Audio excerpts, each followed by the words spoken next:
Amos, chapitre 3.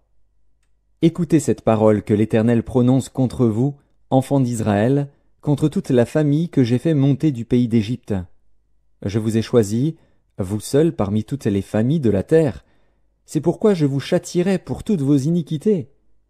Deux hommes marchent-ils ensemble, sans en être convenus? Le lion rugit-il dans la forêt sans avoir une proie? Le lionceau pousse-t-il des cris du fond de sa tanière, sans avoir fait une capture? L'oiseau tombe-t-il dans le filet qui est à terre, sans qu'il y ait un piège? Le filet s'élève-t-il de terre, sans qu'il y ait rien de pris? Sonne-t-on de la trompette dans une ville, sans que le peuple soit dans l'épouvante? Arrive-t-il un malheur dans une ville, sans que l'Éternel en soit l'auteur? Car le Seigneur, l'Éternel, ne fait rien sans avoir révélé son secret à ses serviteurs les prophètes. Le lion rugit, qui ne serait effrayé? Le Seigneur, l'Éternel, parle, qui ne prophétiserait? Faites retentir votre voix dans les palais d'Asdod et dans les palais du pays d'Égypte, et dites: Rassemblez-vous sur les montagnes de Samarie, et voyez quelle immense confusion au milieu d'elles, quelle violence dans son sein.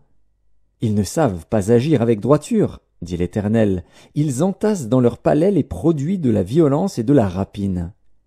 C'est pourquoi ainsi parle le Seigneur, l'Éternel. L'ennemi investira le pays, il détruira ta force, et tes palais seront pillés. Ainsi parle l'Éternel. Comme le berger arrache de la gueule du lion 2 jambes ou un bout d'oreille, ainsi se sauveront les enfants d'Israël qui sont assis dans Samarie, à l'angle d'un lit et sur des tapis de Damas. Écoutez, et déclarez ceci à la maison de Jacob, dit le Seigneur, l'Éternel, le Dieu des armées. Le jour où je punirai Israël pour ses transgressions, je frapperai sur les autels de Béthel. Les cornes de l'autel seront brisées et tomberont à terre. Je renverserai les maisons d'hiver et les maisons d'été. Les palais d'ivoire périront, les maisons des grands disparaîtront, dit l'Éternel.